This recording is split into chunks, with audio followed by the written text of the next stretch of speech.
الحمد لله وكفى وسلام على عباده الذين اصطفى أما بعد أعوذ بالله من الشيطان الرجيم بسم الله الرحمن الرحيم قد بدت البغضاء بأفواههم وما تخفي صدورهم أكبر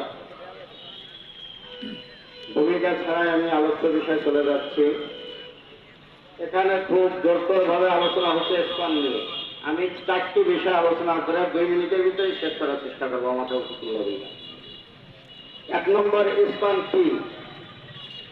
2 নম্বর, ইসলামের প্রতিষ্ঠাটাকে।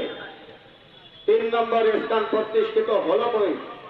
4 নম্বর হলো ইসলামের পিছনে উস্কানি দাতা কারা এবং তারা উস্কানিত করে কি কাজগুলি ঘটায়, এগুলি জানার প্রয়োজন আছে কি নাই?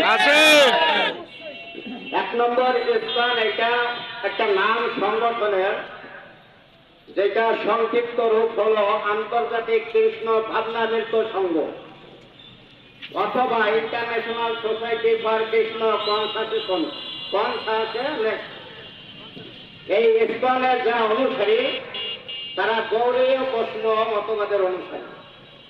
গৌড়ীয় বৈষ্ণব তারা তাদেরকে বলে যারা বিষ্ণুকে পূজা করে। কাকে পূজা করে? আল্লাহকে পূজা করে না। 2 নম্বর আমি বলতে চাই এই ইসলামের প্রতিষ্ঠাটাকে এবং কোথায় প্রতিষ্ঠিত হয়েছে। ইসলামের প্রতিষ্ঠাটা হলো, ইসলামের সৃষ্টি কিন্তু ভারতে নয়, আমেরিকার নিউ ইয়র্কে। এটা ভারতে নয়, আমেরিকার নিউ ইয়র্কে প্রতিষ্ঠিত হয়েছে। এইটার প্রতিষ্ঠাটা 50 থেকে 60 বছর আগে 1966 সালে। সংগঠনটির প্রতিষ্ঠাতার নাম অভয়চরণার বৃন্দ ভক্তি বেদান্ত স্বামী প্রভুপাদ। ওর নামও যেরকম কঠিন ও কাজগুলো সমাজে সৃষ্টি করে মানুষের ভিতরে জটিলতা কি করতেছে? সৃষ্টি করতেছে। এই ইসলামের সৃষ্টি এই লোক হল ইসলামের প্রতিষ্ঠাতা 1966 সালে।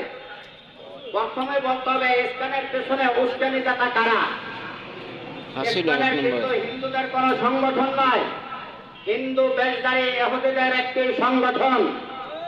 আবুল উসদের লেখা বাংলাদেশের গোয়েন্দা সংস্থার সাবেক প্রধানের কথা বাংলাদেশের বইয়ের লেখা আছে। ইসলাম নামে একটি সংগঠন বাংলাদেশে কাজ করছে।